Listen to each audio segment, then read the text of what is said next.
V54 with the ego, yup. Big bad me, moving to the left. I'm seeing bang roll, but I never stuck until he say so. Gotta kill my flesh. I'ma take a back seat, gotta decrease that sweet, that's cool with me. Letting him lead that super breeze, riding his coattails. Greetings, this is Cantus Firmus. I'm Cody Cook, and I'm talking with Tom Gilson, Christian apologist, senior editor at the news and commentary website The Stream, and author of numerous books, including the recent Too Good to Be False, How Jesus' Incomparable Character Reveals His Reality. He can also be found at thinkingchristian.net. How's it going, Tom? It's going well. It's good to be here with you, Cody. Good to be talking with you. Yeah, we had some trouble getting our ducks in a row to do this conversation, so I'm glad we're able to make it happen. Oh, yeah. So in the intro, I called you an apologist, and I think a lot of my listeners are kind of more theologically oriented, but some may not be that familiar with the term. And so can you kind of explain what an apologist does and why apologetics you think is important? Because some people don't like it very much. Some people who are either more mystical or more progressive in the Christian movement give apologetics kind of a bad name. Yeah, well, apologetics is a branch of theology, actually. It's the study of reasons and of explanations that support confidence in the truth of the Christian faith. The truth, the goodness, and the beauty. Everything that I think ties together that would help people to be confident that it is a faith that we can put our trust in. So it ranges everything from historical reasons for belief in Christ to philosophical reasons why there must be a God, to existential kinds of experiential reasons why why life makes sense with God and doesn't make sense without God. It matters for numerous reasons. One is evangelism. People simply have questions, and apologetics, and one level is the study of how to answer people's questions about why should I believe in Jesus. It matters for people who are following Christ when they're gaining a sense of confidence. There's a great quote from Dallas Willard in his book, The Divine Conspiracy, where he says that something like this, that for the mass of people in the pew, there's this uneasy sense that for the people in the know, the way of Jesus Christ is simply foolish. And the truth is that for those who are in the know, the way of Jesus Christ actually makes all kinds of good sense. Well, if you're worried that the faith is foolish, that's not going to strengthen your confidence in Jesus. It's not going to strengthen your faith. So apologetics can build your faith. And in these days, when the faith is under increasing attack, there is more anti-Christian hostility in the Western world than we have ever experienced before. This is a time when people need that confidence because it provides one further and I think very solid answer to the question, when with all that's going on and with all the pressures, why should I still believe? And the answer to that, it has multiple forms, but one of them is because there are really good reasons for faith in Jesus Christ. Well, and you use the word reasons, and I've heard a lot of folks kind of like appealing to Kierkegaard. Every time a liberal kind of theological, someone not liberal politically but liberal theologically brings up Kierkegaard, I'm like, okay, hunker down, because it's usually this kind of idea that faith is supposed to be something that you do. It's an act of the will, right? And so if you have good reasons for it, then it's not really faith anymore. But no, I think I agree with you that well, as Lewis says, C.S. Lewis wrote, theists will have doubts, but also atheists will have doubts. They'll have moments where they start to think that maybe this God thing makes sense.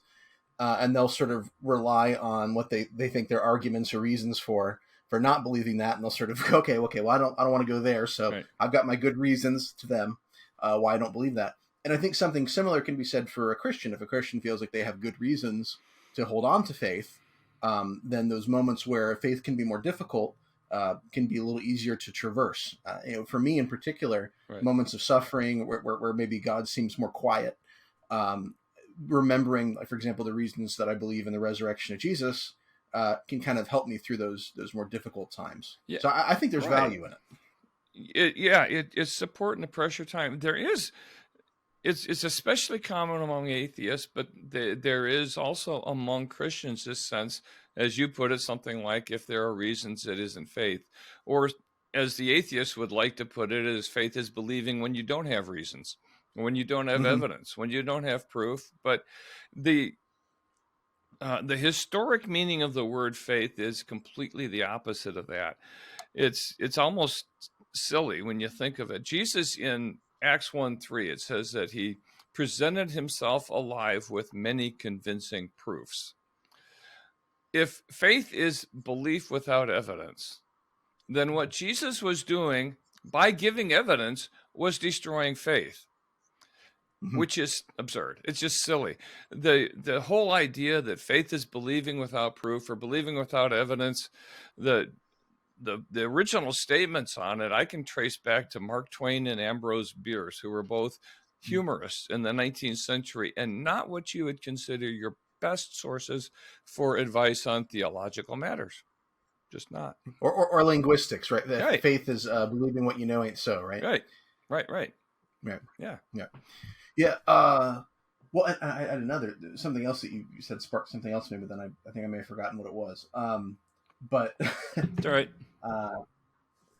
But yeah, and I think you've also done some work on. There was a skeptic named Peter Boghossian who sort of trafficked in some similar arguments about faith. He did, yes, and not very sensibly, I'm sad to say. And I've got a book on him, just kind of an informal ebook called Peter Boghossian, Atheist Tactician. He's a very good student of persuasion theory.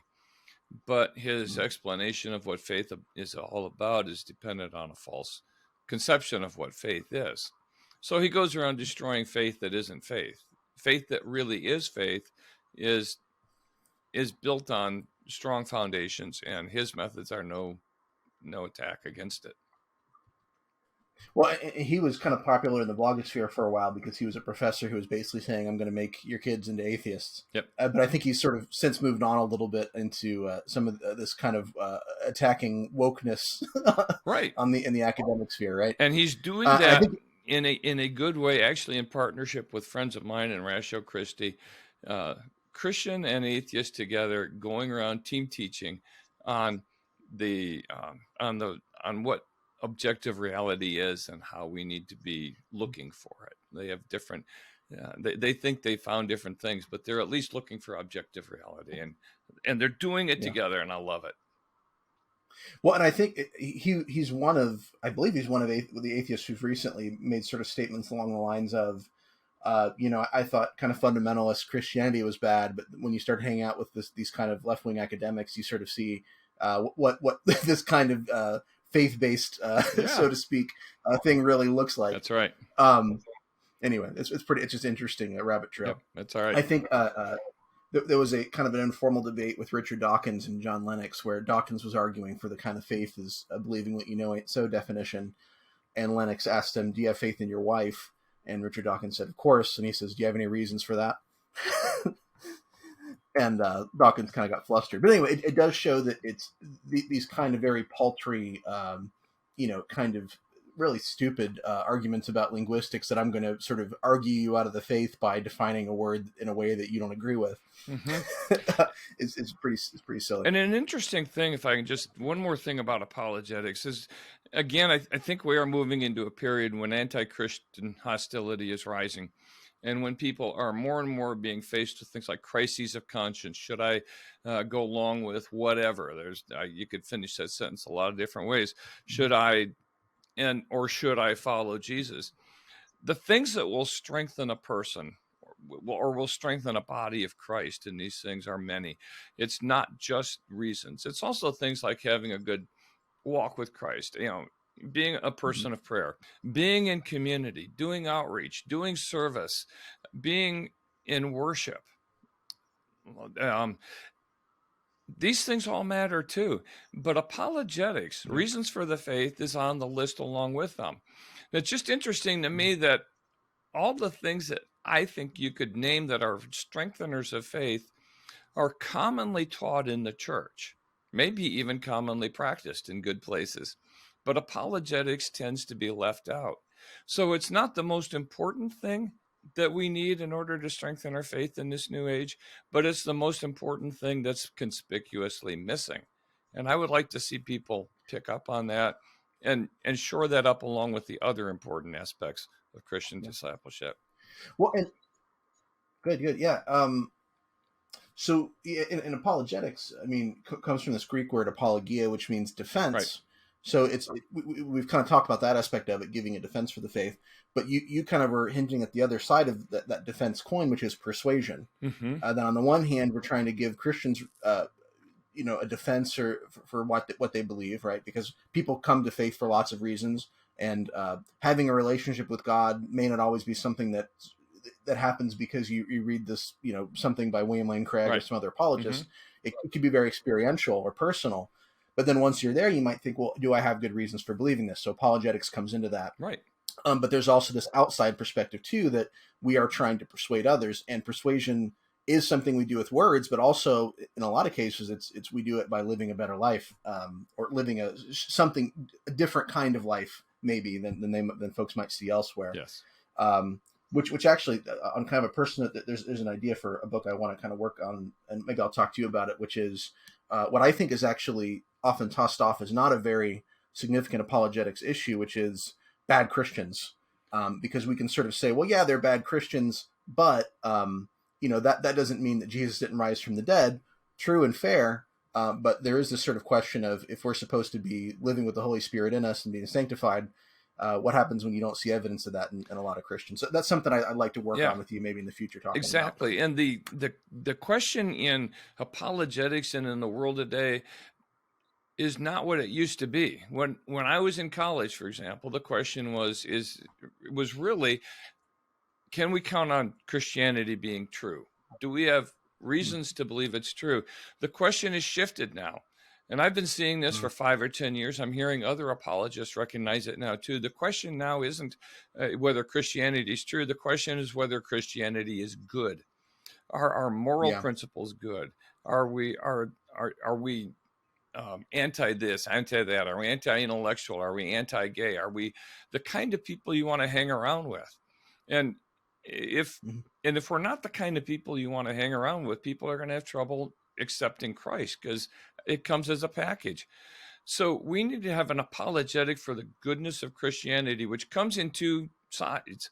The first side is we have to be good. I mean, if Christianity is good, we ought to live as good people in all kinds of ways, especially self-sacrificial love.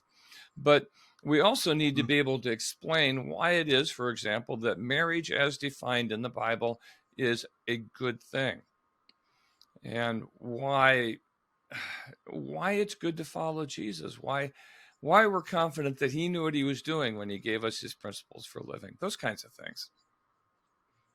Yeah, good, awesome.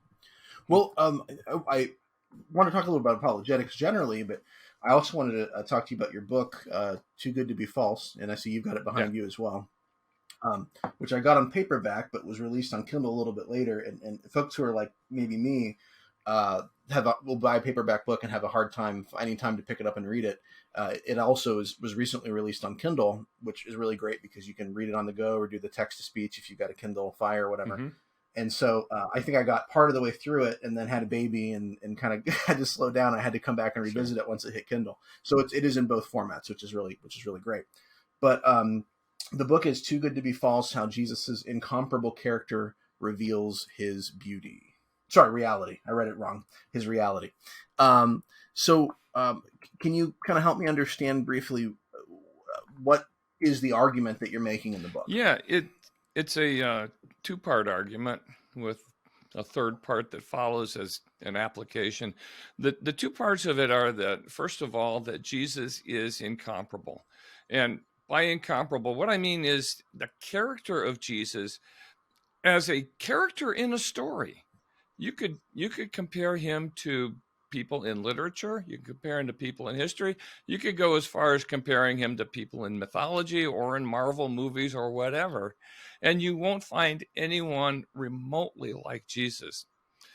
And pardon me, his difference is it's on multiple dimensions. He's an unusual character in 8 or 10 there's probably ways that I haven't begun to even to see, even though I've been studying hard to discover these things. And that's kind of the setup. Jesus as a character in literature is absolutely extraordinarily unique. By the way, they used to say, and this year the Oxford English Dictionary said it's okay. They used to say you cannot use superlative words for unique, like more unique, because unique is just unique. Well, the dictionary now gives you permission. What I mean by more unique is he is unique to a more extraordinary degree and in more ways than he is incredibly unique in literature. Now, that's a datum that comes straight out of the story as we have it in Matthew, Mark, Luke, and John. Those are four versions of one story, and the question that follows with a unique character like him is, where did he come from? Stories come from somewhere. Where did he come from? We have an explanation as Christians, which is that the stories, that we've got four different angles or facets to look at the true report of a life that was lived by this actually extraordinary person. The other explanation on record, the one that skeptics tend to put forward, is that Jesus, that character, is the product of a long period of evolutionary development where communities of faith, after Jesus died, came up with this character as a way of, well, we can get into why they would do it and how they did it, but that he is the product of legend. And so the question that I ask in this book is, does the legendary development process explain the result? Does the cause explain the effect? Could the character of Jesus have been produced by this legendary process? A lot of atheists will look at the plot points and they'll say, well, there are dying and rising gods. And they'll throw out parallels, which, by the way, aren't very good, but they'll throw it out anyway. They'll look at little points of apparent contradiction, like how many angels were at the tomb. And they'll say, look, see, it's all mixed up. And I say, let's forget the plot points. Look at the character of Jesus. And that's where you find the uniqueness, and that's where I think the strength of this argument rests. Well, and so as I read it, I think the title of it kind of summarizes "Too Good to Be False: How Jesus' Incomparable Character Reveals His Reality." And the argument you're essentially making has to do with the fact that the details of Jesus' life, although extraordinary, this extraordinariness doesn't point to its unreality, but instead to its reality. And you're kind of tapping into a history, because you're sort of adapting an argument that has been made before, but not very much recently. And so I was curious kind of about if you could go into a little bit of the history of the argument, why you think it's fallen out of favor, and why you found it persuasive and think it should be turned. For me, it was something that I developed, and I don't know how. I don't know where a lot of ideas that I have come from, honestly. But it goes back 8 years or so ago. I started looking at the kind of person Jesus was. And I asked the question, and I started asking this actually in groups of people in conferences and in classrooms. I said, let's just think in both literature and history, other than Jesus, who can you think of who is incredibly powerful? And people would say anything from Zeus to Thanos to Genghis Khan to Bill Gates to Superman. Yes, there you go. Thank you. And I'd say, who is... And that's one list. I would write it down on one side of a chalkboard or a whiteboard. And then I say, now let's think of who in history or in literature is incredibly giving and other-centered and loving. And people would say Mother Teresa or Gandhi, or my favorite answer ever was Mom. And I'd say, now let's look at this list. They're not the same. People who are incredibly powerful are never incredibly self-giving, self-sacrificial, other-centered. But Jesus, as a character in a story, is incredibly powerful. My goodness, raising people from the dead, feeding the 5,000. He's even listed as a creator of everything. That's more powerful than Superman. And as a character in a story, Jesus is perfectly other-oriented. The thing that totally destroys me, I mean, it just makes me fall on my face and worship him, is that with all that power, he never used his extraordinary powers for his own benefit. It was only for others. Who has that kind of ability and uses it only for the good of others? I can't imagine being that good. And I thought about that. I wrote about it. And it was some time before I realized that was one piece among many in which Jesus is really different from every other character in every other story ever told.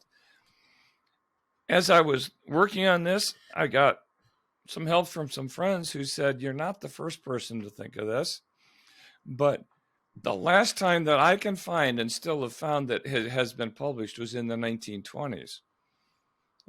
It goes back a long time. Why it fell out of favor, I have no information to trace. I have no idea why it fell out of favor, because I think it's a pretty strong argument. I don't know why we lost track of it. But as a way of saying, is this possible that Jesus, the character, is a product of legend? I don't know of. It's one of the strongest arguments I know to say that the legend explanation for the Gospels is not a strong explanation at all. I did think, because as you talked about the two different lists, and I think you had mentioned, because I thought of Superman immediately as a Right. possible counter, and I think you did kind of acknowledge that in the book. But one thing you highlighted is that he's sort of an adaptation of the Jesus figure. Yeah, right? He is a Christ figure, and I think consciously so in a lot of ways. Plus, the degree to which Jesus had power and compared to Superman, Superman flies through space. Jesus created space. There's a difference there. Superman, I can remember reading in the old comic books where he used his heat vision to warm up his coffee. Jesus, the devil was right when he said at the end of Jesus' 40 days of fasting, the devil was right when he said you could command these stones to become bread. Jesus could have done that, but he refused. He never used his extraordinary powers for his own benefit. Superman is not that good. He's good, but he's nowhere near that good. So I have, as I was reading it, a couple potential pushbacks came to my mind, and I think they could maybe also help to illustrate, because someone listening might understand the basics of what you're saying, the basic overview of it, but they might be thinking, well, what exactly is it that Jesus does that makes him so unique, and that uniqueness argues for his reality? So maybe I'll start by giving you these kind of pushbacks that came in, and you can tell me how they miss the mark. So one is, I think one could compare this argument unfavorably to a Muslim argument. I guess I was going to say unfavorably unless you're a Muslim, in which case you'd think it was a good argument, which is that the Quran is too beautiful to be of merely human origin. And it seems that most non-Muslims would rightly retort that this argument is subjective and unfalsifiable. How can you say, well, the Quran's too beautiful, nothing else is as good as the Quran? It's like, well, that's kind of just your opinion, man. So why is what you're arguing different from that kind of argument? Is an argument that goes straight from the beauty of the Quran to its truth. And that's, as you said, subjective. And it's also, you can argue whether it's that beautiful, and you can also argue whether the beauty of it actually proves its truth. I think both of those are weak points in that argument. This is not the same argument. This is not saying that Jesus is so good a character he must be true. This is an argument that says that Jesus is so good a character that the legendary explanation for where his story came from doesn't fit. So At this point, there are only two explanations for the Gospels on offer. One is that it came about because of true reportage, and the other one is that it came about as a result of this legendary development process. So you could say if the legendary development explanation doesn't work, we've only got one other, which is that it must be true. You can get to the truth of the Gospels by eliminating the other possible explanation, but it doesn't go straight there without go straight to the answer, do not pass go. It doesn't do that the way the Muslim argument does. It's not that kind of an argument at all. Okay. So the argument is kind of more along the lines of the type of figure that we read about as we read about Jesus in the New Testament isn't the kind of figure that we read about in fiction. And I've studied other legends, and they all look different. You've got characters, and by the way, Jesus is unique in so many ways. One of them is his absolutely other-centered use of his power. He is so self-giving. And that is just that's the point where it leads me to worship. But here's another one. The one that you just mentioned, interestingly enough, was brought up by a YouTube atheist who goes by the name Apologia. And he was just laughing about how I'd made the Muslim argument mistake. But he just got the argument wrong. The other one that he camped on, he apparently didn't realize that I'd camped on it too for 4 pages in my book, because he'd heard me do this same kind of an interview with an apologist named Frank Turek. And we talked about how Jesus was unique in being a perfect character from beginning to end. There's no character development in Jesus. That's kind of weird. You don't, his first sermon, as recorded at least in Matthew's timeline, was arguably the best sermon ever told. I don't think that happens with most people who deliver their first sermon. He's perfect from the beginning. He's perfect to the end. Well, Apologia heard this. I was talking about that, and he missed the point. And so he started laughing. He said, perfect character. Perfect characters are boring. Perfect characters are awful.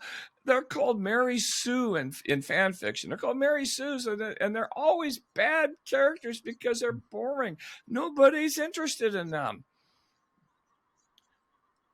Somehow he missed the fact that this perfect character isn't boring. There's something about Jesus that even though there's no character development in his story, he is the most compelling person in all of literature history. In all the history of literature, you've got millions and millions and millions of people who are devoted to him, following him, worshiping him 2,000 years later. This is not the same kind of boring character you get in these Mary Sues.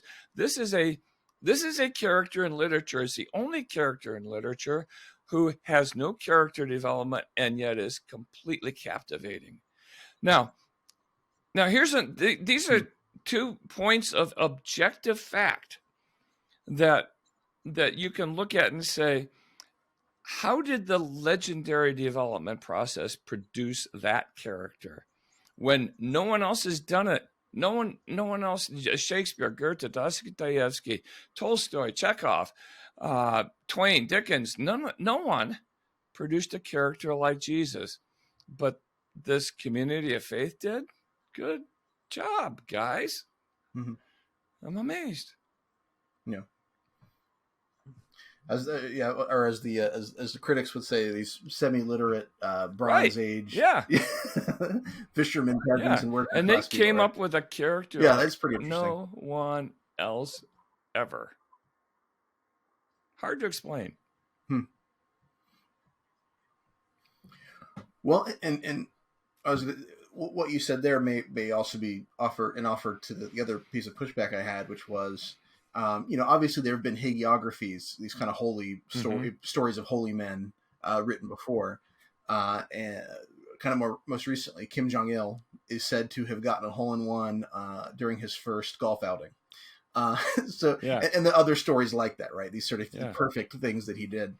So what makes the Gospels different? Why should we see them as historically accurate, but not the obviously false stories about Kim Jong-il? And why is it unlikely that those who told the story of Jesus just attributed superlative Right. character to him. We kind of know that what these Mhm. good qualities are, right? And we can imagine what it would look like if we heightened them. So why can't Right. this be Well, what happened with there's Jesus? multiple reasons. One is that the legendary development process, as proposed by people like Bart Ehrman, is essentially what I think can fairly be called a story scrambler process, because what Ehrman proposes is that, and he's got this in at least 3 books, is that the story developed through the telephone game. And he compares it, I think, fairly to you've got the telephone game where one child whispers something in another child's ear. They go around a circle. It's a party game, and you laugh at the end when you discover how different the story has become. But then he says, imagine playing the telephone game not with a group of kids of the same socioeconomic class, speaking the same language, the same culture, the same location and everything, but imagine playing it across multiple languages, across multiple regions, and it's not just third, fourth hand, it's 19th hand or worse. What he's describing there, oh, by the way, and then he says, what happens to the stories under those conditions? He says they change. And I read that and I go, Bart, change? No, stories under that kind of extreme telephone game conditions don't just change, they get totally distorted, corrupted, scrambled. So what he's proposing is a story scrambler, and I think it's fair to call it that. But it went out in all different directions. It went through, north of the Mediterranean, south of the Mediterranean, up into Asia Minor, and then somehow it landed. And it didn't land just in one place like the Gospel of Matthew or the Gospel of Mark. It landed 4 times in 4 different places: Matthew, Mark, Luke, and John. They'll say, well, Matthew, Mark, Luke, and John weren't really the authors. I say, okay, fine. It landed 4 different written documents. And it landed in the same perfect character in each one of those. Now, the perfection of Jesus isn't just that he was an awfully good person. It's that he was good and he was unique. For example, the no character development thing. The fact that you never see him saying, thus says the Lord. Somebody along that story scrambler route should have had him saying, oh my goodness, all the prophets they all said, thus says the Lord. Do you know that Jesus never does that? He always speaks from his own authority. He's not quoting anybody. He's not using footnotes. Somewhere in this story scrambler process, something like that should have slipped in. Something should have slipped in where he made a mistake. Something should have slipped in where, here's the one that really, really surprises people. I don't know if anyone else who's asked this question. I keep wanting to find it. If you know of anyone else who's asked this question, please let me know. Why does the Bible never say that Jesus had faith? It's not in there. Somebody, and I have a theory for why it's not in there. Somebody along the story scrambler route should have said, oh my goodness, Jesus taught faith more than he taught any other single thing, more than he taught love, more than he taught anything. We better have him having faith. How can he teach faith if he doesn't have faith? Let's put it in there. It's not in there. I think it's not in there in a word because God doesn't have faith in God. It's the wrong word to use for his relationship with the Father. Not that he didn't trust the Father, but just that it's a word that you use when there's a little bit of uncertainty. And Jesus didn't have that love, even that little bit of uncertainty. He just had total direct trust in the Father. But somebody should have said he had faith. Why didn't they? In all of those 4 routes that it took to those 4 landing places. These are the kinds of things that do not match the story scrambler hypothesis that I think I've fairly labeled it as, that the atheists are proposing. Yeah, and so I was thinking about that. So there is, you could make an argument, although I don't think many people do, that Paul says something like that in Galatians when he talks about the pistis Christou, which is either can be translated as either faith in Christ, faith of Christ, or faithfulness of Christ. I think the faith of Christ is the least accepted reading, and contextually it doesn't make a lot of sense. But I just throw that out there as a kind and of it's not in the Gospels at any rate. But yeah, I think that's probably not what Paul's saying. Yep. That's true. It's also not in the Gospels. Yeah, it's also not in the Gospels. But I also don't think that's what Paul's saying. So, yeah, and so it's really interesting as you were talking about that. The early view of Jesus seems to be pretty unified. And I think the earliest document that I can think of that sort of takes a different view would be the Gospel of Thomas, which is 2nd century. I know some people want to push a little earlier, and you could also push John a little later and put them a little closer together. But John seems to be following what's in the synoptics, Matthew, Mark, and Luke. They're the earliest documents, and they're in wide agreement. And so it's interesting to think about, because ultimately the creation of the Jesus story would have to have been pretty centralized. It's hard to imagine, as you said, it happening through telephone, because you would have these very kind of wildly distinct views of Jesus. And what I think we can't say about the early church is that they had this centralized authority where nothing could get out, or you couldn't have these sort of divisions. And so that is really interesting that these early documents in the early church seem to have a pretty unified view of who Jesus was. And all that's happening. So the Gospels are written within a generation of Jesus. So you have all this lead up and tradition that goes forward. And so, yeah, there's so many facets of this too. One of them that I didn't put in the book, I kind of came close to it in the book, is that Jesus is unique in the sense that he had strengths that didn't, without the accompanying weaknesses. I'll give you an example. You're familiar with the phrase, for every strength, there's a weakness.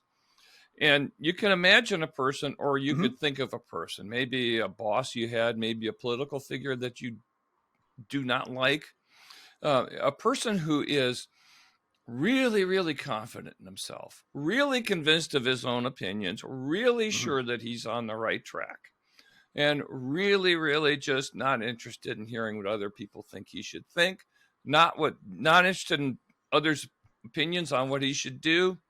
You think of that person, whoever you got in your head, whether it's a boss or whatever. Now, you know that there's going to be a weakness that goes with that. By the way, strength of conviction is a strength, provided that you're not stupid and wrong, by the way. Strength of conviction is a strength, but the weakness that goes with it is, I don't give a you-know-what about that other person. I don't care about that other person. Jesus had strength of conviction. The people in Nazareth wanted him to be their hometown boy, and in Luke 4, and he said, and the first thing he said in response to that was, God came to care for the Gentiles. They got so mad when he said that, and I'm really compressing the story here, but they got so mad they wanted to throw him off a cliff. His family wanted him to come home. People wanted him to become the king of the Jews politically. Peter told him not to go to Jerusalem and die for die on the cross. People wanted to control his life, and he only listened to his own opinions. He didn't ask anybody their opinion unless it was to teach them what the truth really was. That sounds like a really self-centered type of a guy if you're thinking about the boss or the political figure. But Jesus was also the most other-centered person in all of history. He had the strength without the weakness. That's really hard to do in literature, much less in life. How did these story scrambler people come up with that? There's just so many questions. How did they come up with a person like that? I don't know. Yeah, well, and I think in the first article maybe that you had written sort of about this idea, if I remember correctly, was for Touchstone, the gospel truth of Jesus, what happens to apologetics if we add legend to the trilemma, liar, lunatic, or Lord. And that's a reference to what C.S. Lewis said, that Jesus, Right. you can't just say he's a nice guy or whatever, or a person with interesting ideas, because he claimed to have this incredible authority. So he was either a liar or crazy, or you had to say he was the Lord. And of course, atheists and skeptics have introduced a fourth possibility, that he was a legend. And essentially what you're arguing is there's just not enough data to support the legend theory. It doesn't really work because you have this historical reality, you have these traditions, you have these documents, and right. It's not just that we don't have enough data to support it. It's that the data we have contradicts it. We have an effect, the four written versions of the story of Christ, that do not fit the cause that they've proposed. The cause has to fit the effect, or else, if you say that, I dropped the pen, therefore it wrote the Gospels, you're saying, no, that's just, that cause doesn't produce that effect. Well, I'm going to argue, and I do argue in this book, that the story scrambling legendary approach, that wrote the Gospels, that doesn't fit the effect either. Doesn't fit it either. You had mentioned Bart Ehrman earlier, and he's a agnostic textual critic and skeptic, obviously, and he has made a pretty decent living, not just as an academic, but sort of bringing academic ideas sort of down to the lower shelf where people can get them, but obviously with his kind of skeptical approach. And after his first really successful book on that, I think it was Did the Bible Misquoting Jesus, where he was arguing that from a textual critical perspective that the Bible didn't really reflect who Jesus was. He's since gone on to write about the problem of evil and all these other things that aren't really in his wheelhouse, but they sort of fall into the category of a smart guy writing about why you shouldn't believe in Jesus. But he had a debate with Robert Price. I always want to call him Richard Price. Robert Price, who is not just a skeptic of the Gospels. He thinks Jesus never existed. And Ehrman wrote a whole book essentially having to sort of say, well, that's just crazy. Jesus obviously existed. And what was so fascinating about the debate is they're really these two atheists or agnostics or whatever you want to call them, arguing about whether or not Jesus existed. One thinks he did, one thinks he didn't. And Price, the skeptic of Jesus' existence, he argued that Jesus was purely legendary because his story couldn't have been built up around a simple rabbi. He thought that was just incredible to believe that, this idea of this figure that you've described could have just started from this kind of apocalyptic Jew. And Ehrman's contrary argument in this debate was that the historical evidence for Jesus is so strong that you can't deny he existed. And it seemed to me that the solution was right in front of them. Jesus is historical, but he must have been more than a simple rabbi. And I feel like that's sort right. of I had not seen that arguing, debate. Right? I am familiar with both those characters, but I did not hear that, but I love the way you pulled that together. Yeah. The story could not have grown out of the life of a simple rabbi. That is for sure. Jesus is... He's more disturbing than the legend should have made him in many ways. The passage in John 15 where he says, "No longer do I call you servants, but I've called you friends." Christians in America, boy, do we love that. I am a friend of God. That's Hillsong. We sing almost as boyfriend Jesus kind of worship music. But we miss the verse where he also says in that same paragraph, "You are my friends if you do what I command." That's not a normal friendship. Cody, you and I have been friends for some years. We've had some good times together. We're doing this over online right now. We could have met in between. This is actually easier to produce.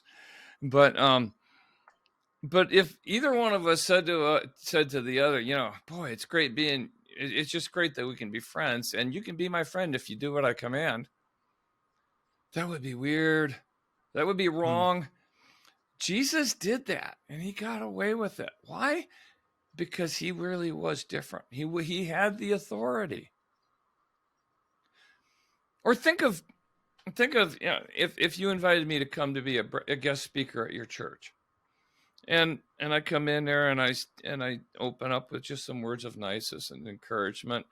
And then I really launch into the meat of it. I say, the first thing I want you to know is that I'm not here to abolish the Bible. That's essentially what Jesus did in the Sermon on the Mount. Do not think that I've come to abolish the law and the prophets.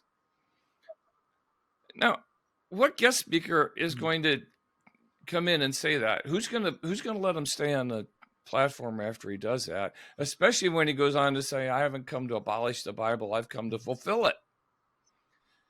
That's downright strange. We've lost touch with how strange that is. My goodness, to say I haven't come to abolish the law and the prophets, for most of us would be like standing at the foot of Mount Zion with a pickaxe saying, don't worry, I'm not going to chop the whole thing down. But Jesus, apparently, there was something about him where people would be thinking, is he going to take away the whole thing? And he had to reassure them that he wasn't. They saw that authority in him. That's very unusual. That's not what happens in legends. There's so many of these things about him. Yeah. I was going to say, you'd either have to be a cult leader, or you'd have to be for real. You'd have to be a liar, a lunatic, or the Lord, right? Yeah. That's fascinating. Well, Tom, is there anything you kind of? I think we're at a pretty good stopping point. But is there anything else you want to say? I know I told people the book is paperback and Kindle.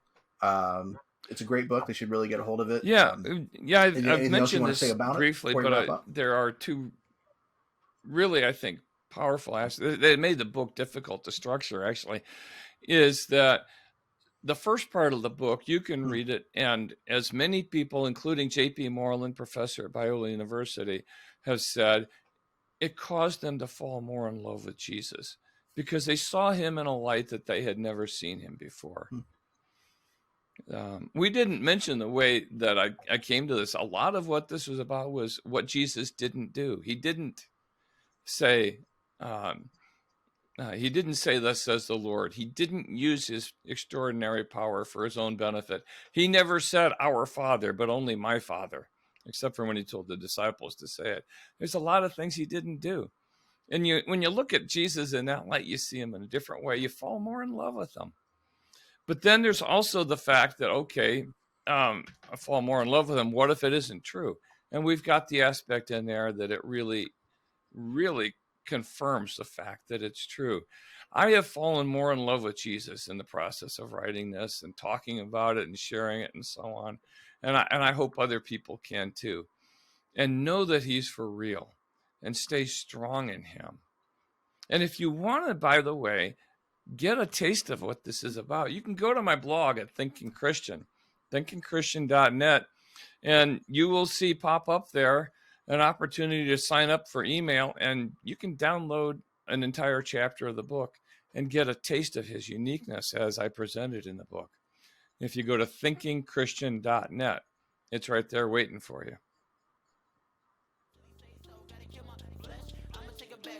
Well, thank you so much, Tom, for making time to do this. I'm glad we got to talk. Yeah, it's been a little bit. Cody, I really appreciate it. I appreciate you. I have appreciated your writings. The book that you mentioned, the project that you mentioned, sounds kind of fun. So we'll have to talk about that.